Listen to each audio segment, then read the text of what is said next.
Greetings! Recording another Dark Visions video. Today we have Dark Dullahan.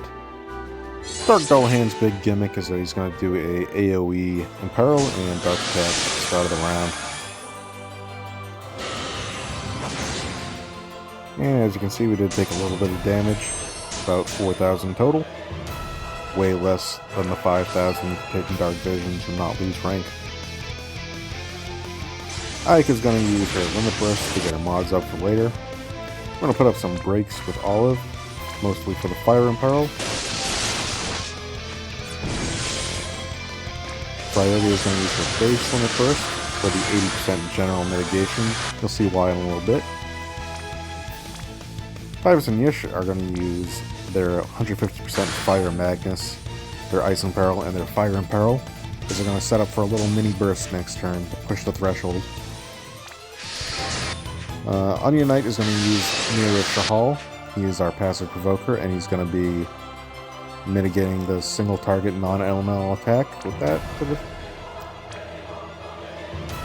going to use Twin Moon, give your power to Meteor, and Jet Black Spirit on Golbez to unlock the Quadcast, get the Reaper Killer rolling.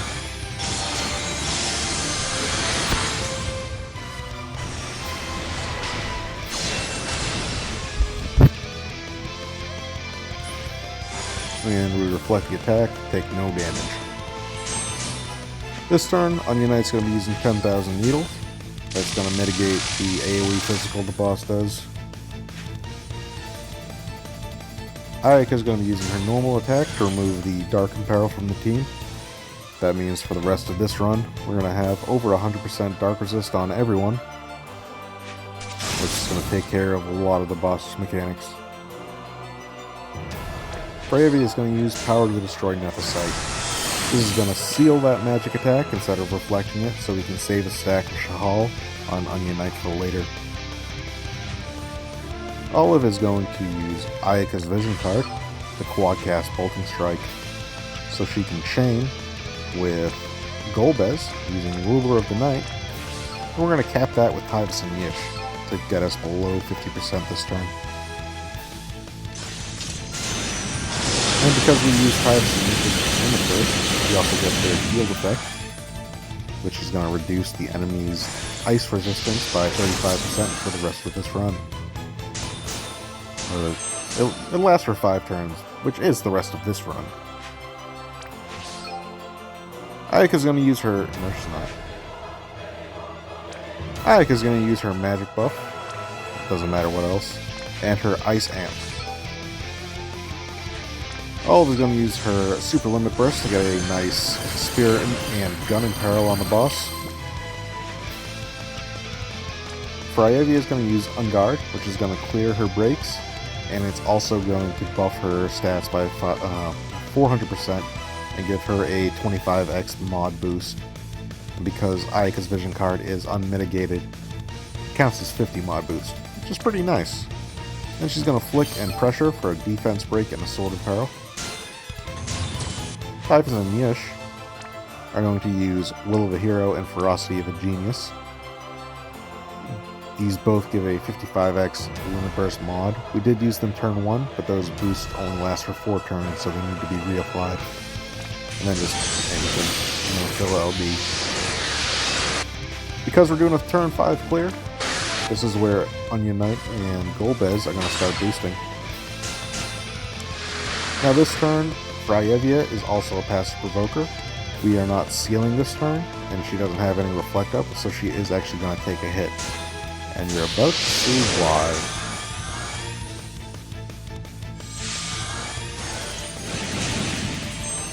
And there it is. She procced her counter. I have 2 copies of Lakshmi Synergy on her. So there's a 51% chance that she cures a team's disease. And it happened. Nobody on the team's diseased. On this build, Fryevia, Tyvus and Yish, and Golbez are all built without disease immunity. So it's 50-50. RNG on top of your RNG. Hope you like it. Ayaka is going to use her Super Limit Burst, which is going to give her a focus effect and boost her mods, as well as give a Rod Imperil. Olive is going to use her focus. Fryevia is going to shock you, but she's going to put up her field, and she's going to focus. Typhus and Yish is going to use Typhus' Spirit. And then Golbez and Awakened Onion are both going to focus.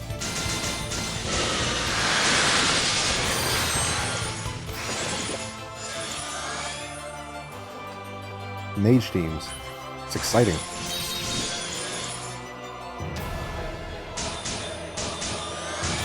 And they're not going away anytime soon. They do go away a little bit after leader skills. Anyways, Ayaka's going to use her Finale. Fryevia and Olive are going to use Ayaka's Vision card. We're going to shift Awakened Onion Knight. And he's going to Meteor. Golbez is going to also Meteor. Then we're going to Super Limit Burst with Typhus and Yish. And let's see what we get.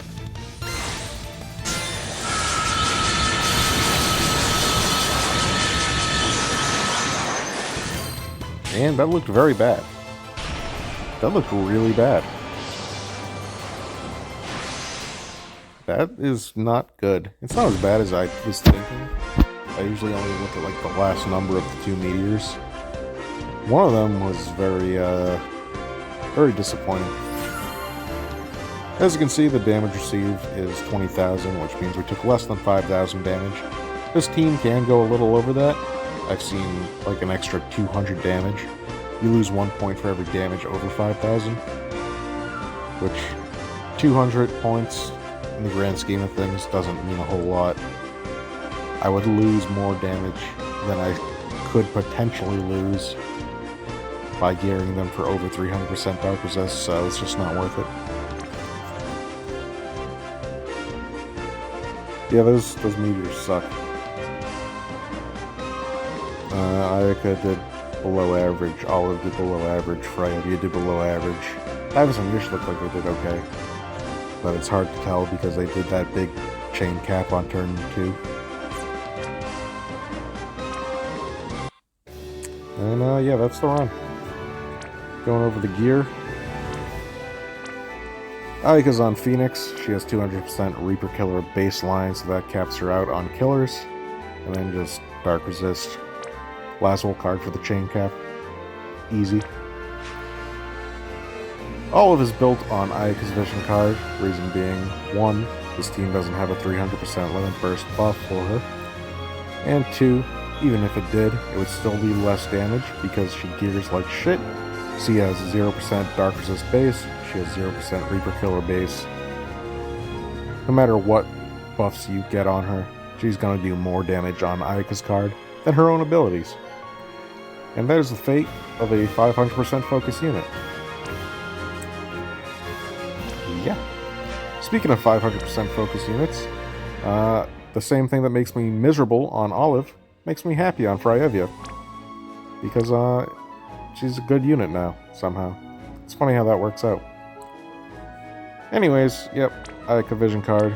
She gears Reaper Killer. Super easy here.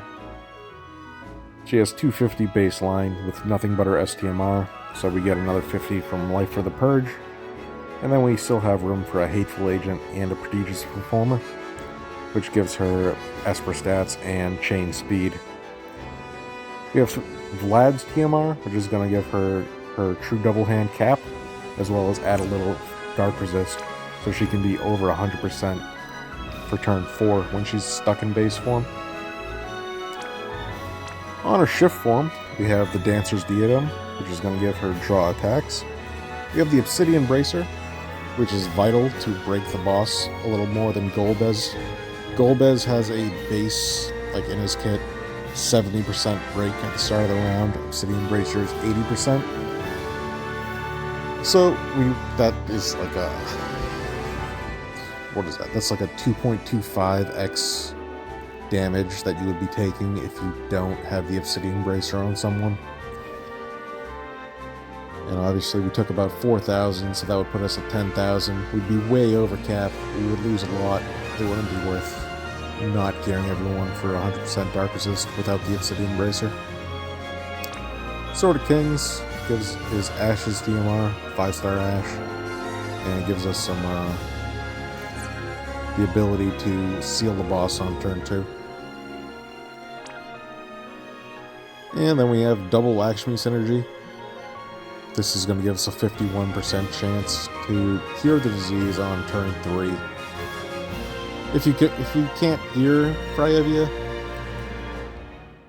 to be a passive provoker and to have these Lakshmi synergies, it's not a big deal. Disease is not that big of a mechanic.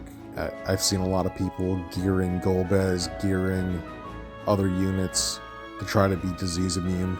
It's not worth it. Like, let's go straight to Golbez and just go over that real quick. So you look at Golbez, right, and he has, I'll find this, I swear, 351 base magic. At level 130, that goes up to like, what is that? Probably another 30, so 381, 97 from stat pots. Let's call that 480. And then the 120 from magic, or from the vision card. So let's say he has 600 base magic, and disease is 10% of that. It's not 10% of your total stats. It's not 10% of anything else. It's the same as a 10% attacker magic buff, or a 10% break on your team. It's only the base stats.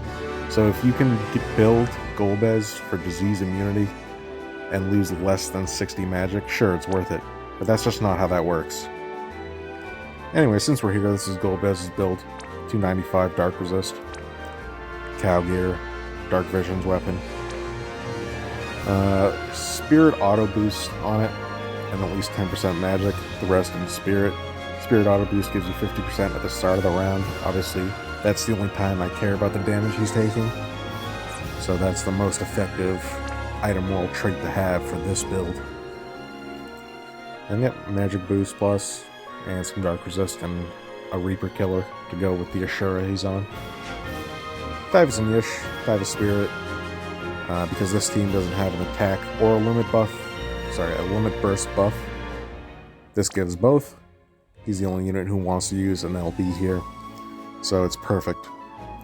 250 LB buff, 300 attack buff, and some mod. It's exactly what he wants. Vision card is Titus for the chain cap. He just doesn't have the slots to put it anywhere else.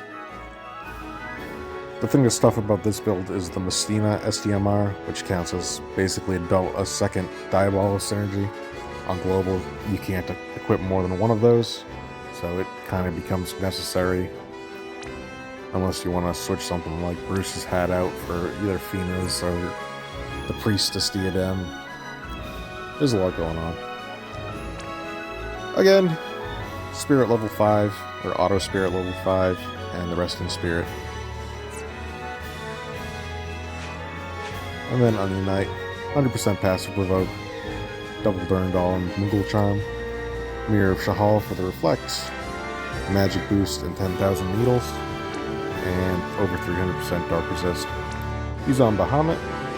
He has 150% base Reaper Killer, so Bahamut brings him up to 200. He gets 275 from Ark's Hat. I'm sorry, he gets 75 from Ark's Hat, bringing him up to 275. And caps it out with Red Mage Dingus's SDMR.